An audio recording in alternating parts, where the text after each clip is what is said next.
va aborder un sujet qui vous intéresse, si ce n'est tous, en tout cas beaucoup de personnes dans cette salle, qui concerne donc les risques infectieux liés au surf et à la baignade. Alors, le contexte, il faut savoir qu'on a très peu de données scientifiques, d'études épidémiologiques sur les pathologies infectieuses des surfeurs. En fait, on n'en a même quasi aucune.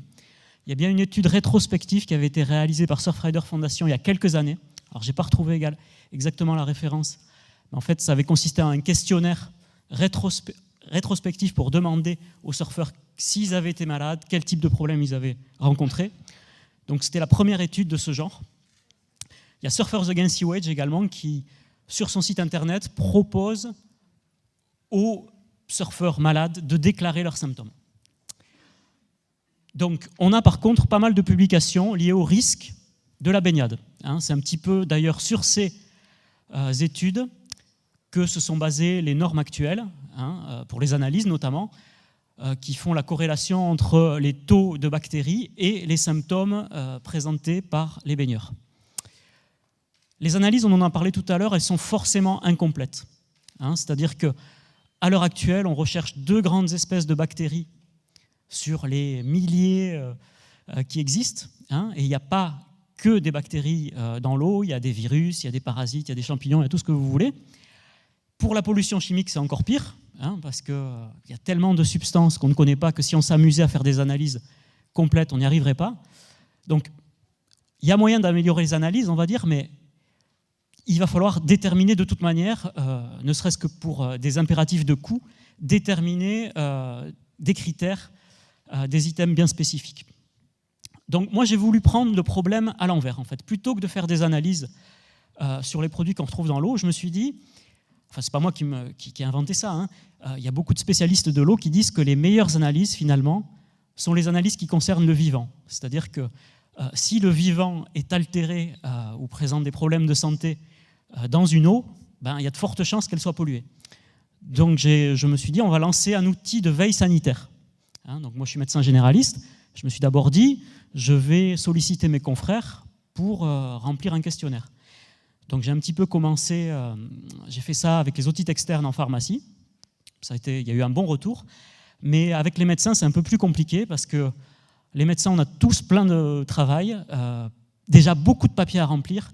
Et si je demande à mes confrères demain de remplir un questionnaire d'une page à chaque fois qu'ils voient un patient qui a des symptômes après un bain, en plein été, je crois que le taux de retour va être vraiment négatif. Donc en fait, la solution, c'est de demander aux patients eux-mêmes de déclarer leurs symptômes, tout en sachant qu'on n'est jamais sûr, que ce soit le patient ou le médecin, on n'est jamais sûr à 100% qu'on a attrapé quelque chose dans l'eau. Mais disons qu'on va pouvoir établir des probabilités en fonction des circonstances. Donc l'étude surf-infection, en quoi elle consiste? Donc, elle consiste à suivre l'évolution des cas d'infection en fonction de la qualité de l'eau et de l'activité nautique pratiquée.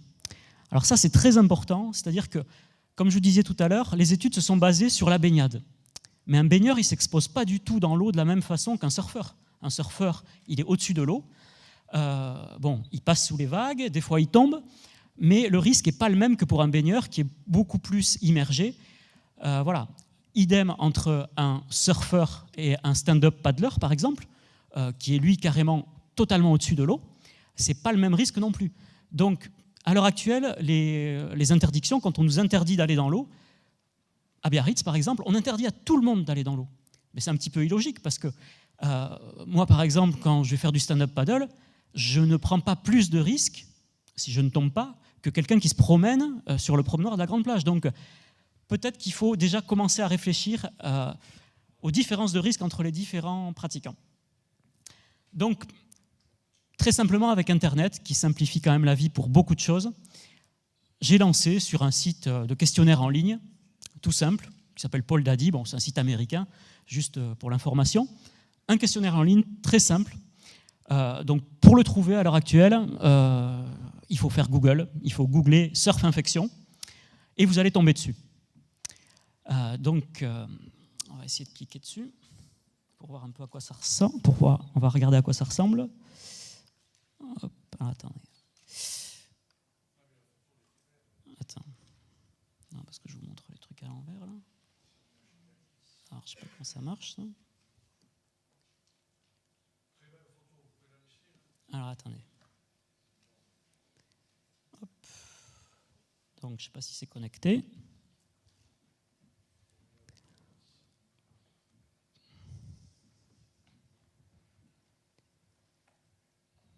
Alors, on va voir si ça se connecte.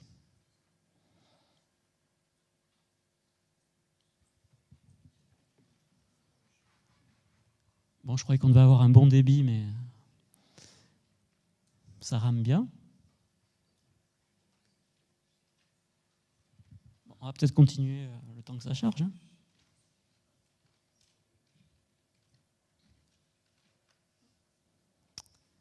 Bon, donc on verra peut-être tout à l'heure à quoi ça ressemble, mais pour l'instant, c'est un questionnaire vraiment basique, mais très rapide à remplir.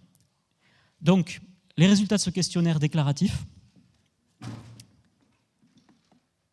166 déclarations ont pu être exploitées depuis le mois de juillet 2012, j'ai lancé ça il y a 1 an, jusqu'à octobre 2013.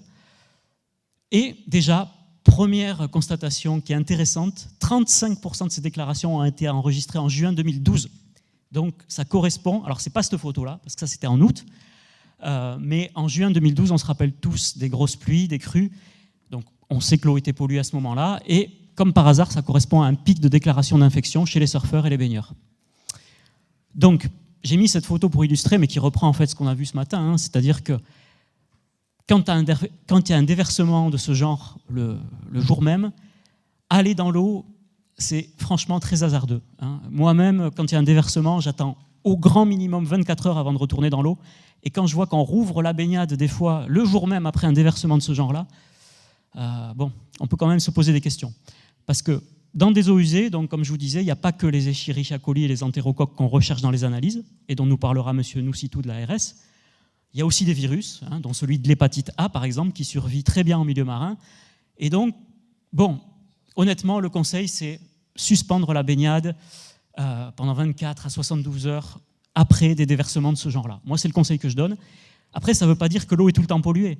Après avoir vu cette photo, beaucoup de gens se sont dit « Oh là là, Biarritz, c'est pollué, j'y retourne plus jamais. » C'est n'importe quoi.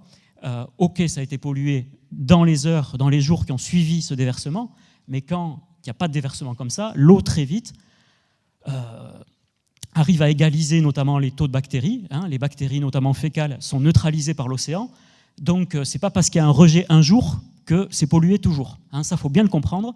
Parce que quand je parle des bienfaits de la mer pour la santé, ça veut quand même dire quelque chose, mais ce n'est pas ces jours-là qu'on va les obtenir au mieux. Alors, la localisation, alors ça, c'est vraiment un titre indicatif parce que j'ai fait connaître ce questionnaire par Internet et en parlant de bouche à oreille, et forcément, comme je suis médecin à Biarritz, et qu'on en a parlé plus dans la presse locale, forcément, il y a plus de cas déclarés sur la côte basque, plus de cas déclarés à Biarritz, parce que dès que j'ai vu un patient qui avait déclaré une maladie après une baignade à Biarritz, ben je l'ai déclaré, hein, même si ça représente une petite partie, et que je pense que quand même Biarritz est dans le top. Donc, sur les déclarations qu'on a eues, on a donc Biarritz en premier, avec Grande Plage Côte des Basques. C'est pas surprenant parce que c'est là qu'il y a le plus de baigneurs. Hein. C'est pas là que c'est le plus pollué forcément, mais à titre indicatif, j'ai eu que 2 déclarations au Port-Vieux, mais ça veut pas dire que le Port-Vieux est moins pollué. Ça veut peut-être juste dire qu'il y a moins de gens qui vont dans l'eau. Anglette, et ce serait une surprise pour personne de voir que les Cavaliers sont numéro 1. Abidar, bon, Louabia finalement, bonne surprise, hein, que 4 déclarés. Osgore-Seignos, donc dans les Landes, ils ne sont pas épargnés non plus. Guétari, Saint-Jean-de-Luz, Hendaye, pas mal. Et moi, c'est un peu les retours que j'ai l'impression qu'au sud, ils ont quand même moins de soucis, de problèmes de santé que, on va dire, sur le grand BAB. Bon, mais ça, vraiment, ça prendre avec des pincettes. Hein, ce n'est pas des statistiques à reprendre dans le journal, à dire oui, Biarritz est la plus polluée. Pour l'instant, cette étude ne vaut rien statistiquement. C'est juste, voilà, à titre indicatif pour vous expliquer le concept. Donc, les activités nautiques pratiquées, ça, c'est important. Donc, les surfeurs, bon, c'est eux qui sont visés par le questionnaire, donc c'est normal qu'ils soient les premiers à répondre. Mais ils sont quand même très concernés par les pathologies liées au surf, liées à la baignade. Donc, les nageurs arrivent en 2e position. parce que bon, je me suis dit que c'était bête de limiter l'étude aux sportifs de la glisse. Hein. Pour que ce soit intéressant, il faut qu'il y ait tous les usagers du bord de mer qui participent. Le longboard, le bodyboard, donc là aussi il y a moins de pratiquants, donc proportionnellement c'est difficile d'en tirer quelque chose. Le body surf, ça rejoint un peu le risque du bain. C'est peut-être même un peu plus risqué parce que le body surf, on va se retrouver à ingérer, à inhaler plus d'eau forcément que quand on est en stand-up paddle. Et là, c'est ce que je vous disais tout à l'heure. Stand-up paddle, kitesurf, windsurf, il n'y en a quasiment pas. Et c'est normal parce qu'on est au-dessus de l'eau. Hein, c'est des sports de glisse, on reste au-dessus de l'eau, donc il n'y a pas le même risque que quand on est en surf et où on ingère de l'eau à chaque session. Je disais hier qu'une étude a été faite aux États-Unis qui montre qu'un surfeur, sur une session moyenne, ingère entre 10 et 30 millilitres d'eau. Donc, à chaque fois qu'on va dans l'eau, on boit la tasse. Hein, donc, quand l'eau est à peu près préservée, ça va. Quand elle est polluée, comme hier ou le 7 août, ça pose problème. Donc, le top 10 des symptômes. De quoi se plaignent les gens après un bain? Donc, là, encore une fois, les gens qui ont déclaré, ils ne sont pas médecins, ils ne sont pas certains que c'était lié à la baignade, mais il y a quand même une forte présomption pour la plupart des cas. Donc, le mal d'oreille, ça, c'est pas étonnant, hein, parce qu'on verra, l'otite externe, c'est peut-être la première infection liée à la baignade et au surf. Et c'est d'ailleurs sur cet item que j'avais fait une enquête auprès des pharmacies de Biarritz qui voient un pic de prescription des solutions auriculaires antibiotiques en été, parce qu'on passe l'été à soigner des otites, chez les enfants notamment, mais pas que. Alors, dès maintenant, je peux vous dire que la prévention, c'est se rincer, se sécher les oreilles et, si vous êtes sujet aux otites, mettre des bouchons d'oreille. Donc là, vous verrez en sortant au stand EcuSils, ils ont des bouchons qui ont été étudiés par des médecins et qui sont légers, qui ne sont pas gênants, parce que là aussi, les surfeurs, le facteur limitant pour porter des bouchons, c'est qu'ils ont peur que ça trouble leur équilibre. Mais en fait, ce genre de bouchon est assez bien supporté. Bon. Donc, la fièvre, hein, qui peut être symptomatique de diverses affections. Les douleurs abdos, la diarrhée, donc ça va dans un syndrome gastro-entéritique, on va dire, qui est assez fréquent, on va voir ça tout à l'heure. L'œil rouge, hein, c'est vrai qu'il y a beaucoup de surfeurs qui se plaignent des yeux après une session. Le docteur Mesplier nous expliquera tout à l'heure pourquoi. Nausées, vomissements, bon, mais ça rejoint les gastro-entérites. Les maux de tête, donc, qui peuvent être liés à des sinusites. Hein. Les surfeurs sont très sujets aux sinusites. Donc, on verra les conseils de prévention tout à l'heure, mais pas que. Hein. Des fois, des gens ressortent de l'eau avec un mal de tête et ils n'ont pas forcément de l'eau dans le nez, c'est pas forcément une sinusite. Donc, des fois, après une pollution un peu toxique ou chimique, on peut se demander si ça ne peut pas avoir un impact et donner des maux de tête. Les boutons, donc ça, vraiment, ça, c'est un grand fourre-tout, mais c'est vrai qu'on peut faire des infections cutanées, on peut faire des allergies, et les gens s'en plaignent quand même pas mal en sortant de l'eau. Le mal de gorge, donc on va voir tout à l'heure, et le prurite qui est un peu lié aux allergies. Voilà.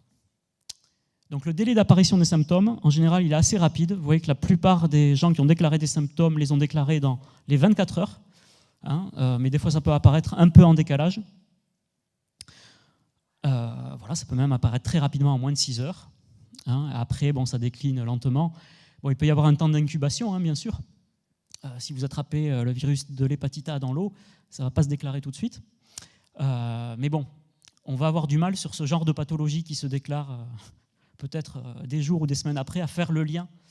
On n'y pense pas toujours à faire le lien avec une baignade. Et c'est une question que les médecins sur la côte devraient prendre l'habitude de poser. Après une allergie cutanée, après une gastro-entérite ou une infection intestinale sévère, est-ce que vous vous êtes baigné récemment? Et se renseigner sur le niveau de pollution. Parce que comme je disais tout à l'heure, l'eau, elle n'est pas tout le temps polluée. Et cet été, ce qui s'est passé, c'est que la pollution de juin, les gens l'ont intégrée en juillet. Donc, tout le monde s'est inquiété en juillet de la pollution qui n'existait déjà plus, enfin qui était moindre, on va dire. Et j'ai même entendu que des confrères disaient, des médecins, des dentistes, « Oh là là, n'allez surtout pas dans l'eau, c'est pollué, vous allez tomber malade. » Donc non, ça c'est n'importe quoi.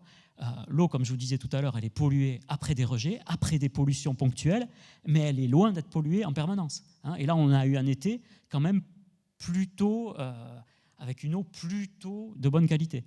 Même si, j'en dirai peut-être un mot tout à l'heure, l'eau en été, elle ne sera jamais propre. Hein, parce que ne serait-ce que parce qu'on a des milliers de personnes qui se baignent au même endroit, au même moment, qu'on héberge chacun sur notre peau des millions, des milliards de bactéries, donc vous n'aurez pas une eau stérile. Et comme l'expliquait très bien Gilles Boeuf, de toute manière, l'océan est rempli de microbes. Il y a des milliards de virus dans une goutte d'eau, et ce n'est pas le but de s'exposer à un milieu stérile.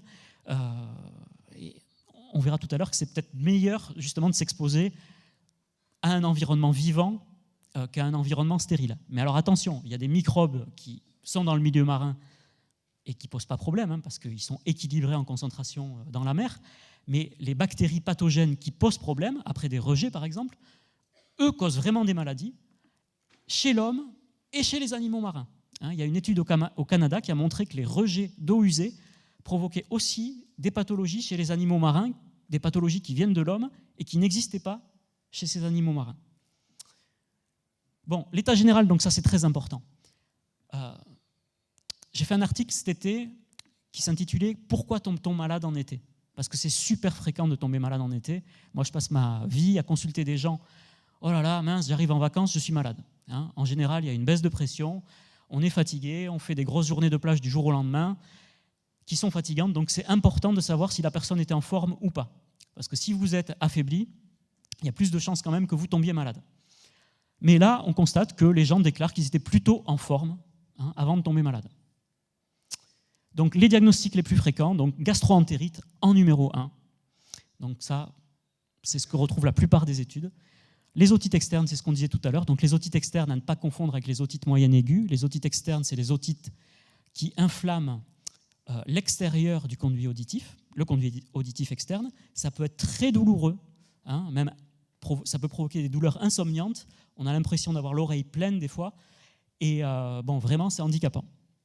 Alors, les infections cutanées, donc ça, peut-être que Sylvie Pérez pourrait en dire un mot, mais bon, on ne va pas rentrer dans les détails là-dessus. Mais les infections, ça peut être un impétigo, on a eu des cas de furoncles déclarés, des plaies infectées, c'est surtout ça. Donc on verra dans les conseils qu'il ne faut surtout pas aller à l'eau avec une plaie ouverte, non protégée. Orgelée, bon ça je ne rentre pas dans les détails parce que le docteur Mesplier va nous en parler. Donc, conjonctivite, infection oculaire, problème ophtalmo, rhinopharyngite, sinusite, donc infection ORL haute en 5e diagnostic. Donc, ces infections, pourquoi il faut les prendre au sérieux? Parce qu'elles coûtent cher, elles coûtent même très cher. En France, on n'en a aucune idée parce qu'on n'a pas fait ce genre d'études pour évaluer le coût, mais quand on tombe malade, on prescrit des médicaments, on arrête de travailler, on se fait hospitaliser des fois, et des fois on a les vacances gâchées. Alors ça, c'est aussi embêtant et ça peut avoir un coût indirect, hein, c'est-à-dire que si vous aviez une semaine de vacances pour décompresser et que vous êtes malade pendant cette semaine, bah, peut-être que vous allez déprimer plus facilement l'année prochaine et que, bon, voilà. Donc le coût, il a été estimé aux États-Unis dans une étude vraiment bien documentée. Les pathologies liées aux bactéries marines chez l'homme, chaque année aux États-Unis, représentent 900 millions de dollars, quasiment 1 milliard de dollars. Donc vous imaginez le coût, c'est énorme. Rien que 300 millions sont liés aux gastro-entérites aiguës attrapées sur les plages, notamment par les enfants. Et quand on dit qu'elles sont attrapées sur les plages, les enfants, ils jouent dans l'eau, mais ils jouent surtout dans le sable. Et on n'y pense jamais, mais le sable, c'est le premier vecteur d'infection à la plage, et il y a même une corrélation entre la pollution du sable et la pollution de l'eau. Donc il y a beaucoup d'infections et un coût aussi important lié au staphylocoque doré. Donc là, ce coût-là correspond aux intoxications alimentaires par des produits marins liés au staphylocoque. Mais je reviens à la diapo précédente. Il y a eu plusieurs déclarations d'infection à staphylocoque cet été. Il y a eu plusieurs gens qui s'en sont plaints, donc certains qui n'en étaient pas sûrs, d'autres qui ont eu l'infection documentée, donc on est sûr que c'était lié à ça. Et donc la question qui se pose, et qu'on posera à M. Noussitou, par exemple, c'est est-ce qu'il ne serait pas intéressant, pourquoi pas sur des analyses ponctuelles, de rajouter ce paramètre qui inquiète en plus les gens. Les gens ont peur du staphylocoque, il y aurait un dangereux staphylocoque qui se promènerait sur les plages de Biarritz. Donc, rien que le tester et dire bon, mais aujourd'hui les taux sont satisfaisants, ça pourrait rassurer les gens. Et surtout que l'étude dont je vous parle a démontré qu'il n'y a pas forcément une corrélation directe entre les bactéries qu'on recherche à l'heure actuelle, donc Escherichia coli et Enterocoque, et staphylocoque. On peut avoir des analyses de baignade qui sont correctes et avoir quand même plein de staphylocoques. Et c'est en grande partie lié à la fréquentation des plages quand il y a du monde sur une plage, il y a du monde dans l'eau, donc forcément, c'est un bouillon de culture. Donc, petit conseil à donner, évitez peut-être d'aller dans la zone de bain aux heures de pointe, parce que là, vraiment, c'est entre les crèmes solaires, les bactéries, tout ce que vous voulez, il vaut mieux vraiment pas boire la tasse. Hein. Donc, baignez-vous dans les limites, oui, mais évitez les heures de pointe en plein été. Ok, cas clinique. Donc, je voudrais quand même être rassurant. L'immense majorité des cas déclarés sont bénins. Hein.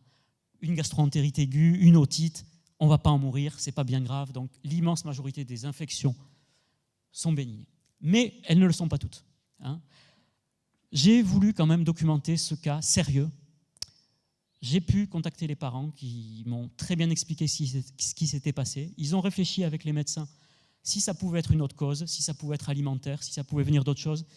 Et il y a une très très forte présomption que cette infection, attrapée par une jeune fille de 5 ans, donc un enfant, sur une plage de la côte basque, ça ne sert à rien de donner le nom parce que ça aurait pu être sur n'importe quelle plage. Hein.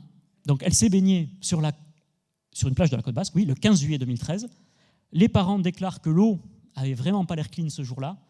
Elle a bu la tasse, donc voilà, de l'eau s'est introduite dans son système digestif. Moins de 72 heures après, forte fièvre. Le bilan, infection digestive à Escherichia coli pathogène, septicémie, infection des deux reins, 2 hospitalisations, plusieurs semaines d'antibiotiques, des séquelles au rein, étiologie probable, eau de baignade suspectée. Donc, on n'en est pas sûr. On n'en est pas sûr, on n'en est jamais sûr, mais on a eu quand même des cas ponctuels d'infection digestive. Moi-même, personnellement, j'ai eu ma sœur qui a eu une infection sérieuse qui a nécessité une hospitalisation cet été après avoir bu aussi la tasse dans l'eau. Et on s'est fortement demandé avec le gastro-entérologue si ce n'était pas lié à ça. Bon, donc, il y a aussi eu des cas sérieux, parce qu'il faut comprendre que ça ne sert à rien de nier le problème. Hein. Quand j'entends certains politiques dire que c'est une polémique lamentable qui n'a pas lieu d'être, c'est complètement faux, parce que vous avez des gens qui tombent malades, et vous avez des gens qui vous appellent en vous disant « mais non, il y a vraiment un problème, mon enfant est malade, je suis quasiment sûr que j'ai attrapé ça dans l'eau », donc si vous niez le problème, vous alimentez la psychose. Donc il y a eu pas mal d'infections à point de départ cutané, qui ont pu causer là aussi des infections plus sévères, notamment une bactérie qui passe par la peau peut passer dans le sang. Donc les conseils de base, si vous suivez ces conseils, vous diminuez de quasiment 99% les risques de tomber malade. S'enquérir de la qualité de l'eau, ça c'est la base. Donc, M. Noussitou va nous expliquer les analyses de l'ARS. À Biarritz, on va encore plus loin dans les analyses en temps réel. Donc, il faut quand même se fier à ça, parce que même si ce n'est pas le paramètre universel qui peut tout contrôler, c'est quand même le premier paramètre qu'il faut connaître. Et il faut savoir où trouver cette information. Et beaucoup de gens ne savent pas où trouver les résultats des analyses et comment les interpréter. Donc ensuite, il faut se fier à ces 5 sens quand même. Hein. C'est sûr que quand vous arrivez sur une plage, si vous voyez que l'eau a une drôle de couleur, que ça sent bizarre, bon, même si les analyses sont bonnes, franchement, préférez sursoir à la baignade ou alors allez-y de manière défensive. Évitez de boire la tasse, donc ça c'est le conseil numéro 1. Hein. On ne peut pas toujours éviter, mais autant que faire se peut, voilà. Bien se rincer. La peau, bien sûr. Donc si l'eau est vraiment polluée, il y en a certains même qui se rincent avec une solution antiseptique. Le nez, donc ça c'est très important. Et alors là pour le coup, vous pouvez utiliser des sprays d'eau de mer stériles dont on parlait hier, qui eux, bon, il n'y a pas de problème avec ça, pour vous nettoyer les fosses nasales. Et les oreilles. Alors c'est pas tout se rincer, il faut aussi se sécher, parce que les bactéries, elles n'aiment rien tant que l'humidité. Donc aussi bien la peau que vos oreilles, il faut les sécher à tout prix. Donc le petit conseil pour éviter les otites, c'est vous séchez les oreilles avec un sèche-cheveux, hein, pendant quelques minutes, et une oreille sèche a quasiment aucune chance de s'infecter. Bon, pas de bain avec une plaie ouverte, donc ça c'est impossible à expliquer aux surfeurs, parce que s'il y a des bonnes vagues, le lendemain, ils ont beau avoir eu 10 points, ils vont dans l'eau quand même, donc au moins trouver un pansement étanche qui tienne, mais bon, ça c'est pas facile à trouver, ou alors y aller avec une combinaison par-dessus pour limiter la pénétration. Limiter le temps du bain et d'exposition solaire, hein, comme je disais tout à l'heure, on se fatigue trop à la plage. Quand vous commencez les vacances, allez-y progressivement, parce que si vous êtes fatigué, vous allez tomber malade plus facilement. Et ce que je dirais tout à l'heure, ça a été prouvé par différentes études, les touristes, les estivants, tombent plus facilement malades que les locaux, hein, qui doivent s'immuniser d'une certaine façon à force de fréquenter une eau vivante, on va dire, et parfois polluée. Attention aux personnes fragiles, on parlera tout à l'heure de personnes malades qui vont dans l'eau, et notamment des personnes qui ont la mucoviscidose. Donc moi, si je me bats pour l'océan pour la qualité de l'eau, c'est aussi parce que j'encourage le surf qui est bénéfique pour ces personnes-là, mais on ne peut pas faire surfer des enfants qui ont la mucoviscidose dans une eau qui n'est pas de qualité. Hein. Et il y a des gens malades tous les jours qui viennent sur la côte basque, hein, des gens qui sont sous chimio, sous corticoïdes, sous immunosuppresseurs, et qui vont se baigner, qui ne sont pas forcément conscients du risque. Et ces personnes fragiles auront plus de chances de contracter une infection grave que des personnes saines. Donc les bouchons d'oreille pour les otites. Attention, bon, ça c'est le docteur Mesplier qui vous en parlera. Donc l'outil Surf Infection, j'aimerais vraiment que ça devienne un outil de veille sanitaire. Donc pour ça, il faudra le faire connaître globalement, hein, au niveau national, voire international. J'ai déjà eu un premier cas déclaré à New York, hein, donc j'ai rien pu en faire parce qu'il y en avait un seul. Voilà. Pour en faire des analyses statistiques plus poussées, parce qu'encore une fois, ce n'est pas sur 160 cas qu'on peut conclure quoi que ce soit. Là, c'est vraiment un titre indicatif. Et pour l'année prochaine, peut-être, vous présenter une étude solide avec plusieurs centaines, milliers de cas qui sera vraiment publiable et sur laquelle on pourra communiquer. Voilà, donc pour conclure, si plusieurs personnes déclarent des symptômes dans la même zone géographique et pendant la même période, il y a quand même de fortes chances qu'il y ait un problème de pollution, et c'est peut-être à ce moment-là qu'il faudrait déclencher des analyses plus poussées. Alors, je vais juste passer la parole à Arnaud Degrèze, qui m'accompagne. Moi, vous savez que je travaille beaucoup sur Internet et que ça m'a beaucoup aidé à faire connaître ces thématiques-là, et que tout passe par Internet maintenant. Et on va essayer de faire passer ce questionnaire Surf Infection, qui est pour l'instant confidentiel, à un outil beaucoup plus universel.